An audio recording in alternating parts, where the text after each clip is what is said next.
Take a mission and was me quote pinchagora ramkel. Janina. Chinyamkel we wun mi t-shirt guadong. Kana tuk duel. And tat ni janishi wurek. Wun mi tiech mi tiech shek ke tiech nyal kwana ke gwa ban right in a mat ko ngai konen go tangwas ni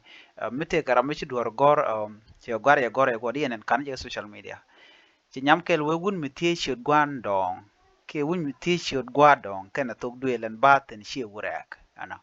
uh, jani shi wurak mi nyona je gwano jani de gore je lora bang chaje biti ko gwa dana betin chaje biti ko shi manate ke di sheng chele la jan bona bachana men gwech ala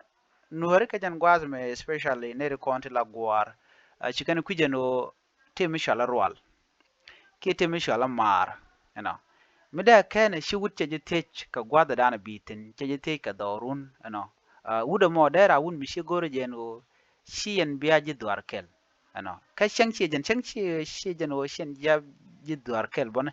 dera wun mi yere jim logo tie ja gwada nan bitin ko dong de yen mar ku je mi de yen mar gije tama deran da toy ken ram mar ken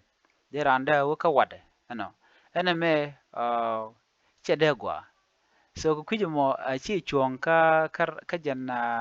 riede cha gor gwa da mani no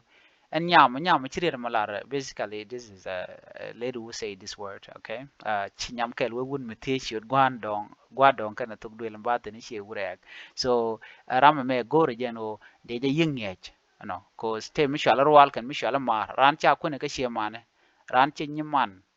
ki waide ki malende che je de kwen okay kada to ta no ba we ko wuna ban go shiran chene me che de gor no da jalat so jenda nan chalat gwa da me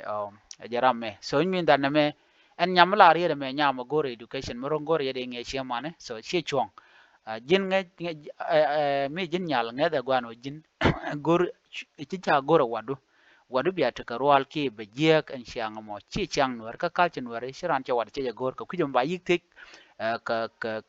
ka gwando ndu ka modo ndu ka mor ka gwadan bitin ka tugdu elun mi kwen ki mo gor yarudun ka gor ma dong de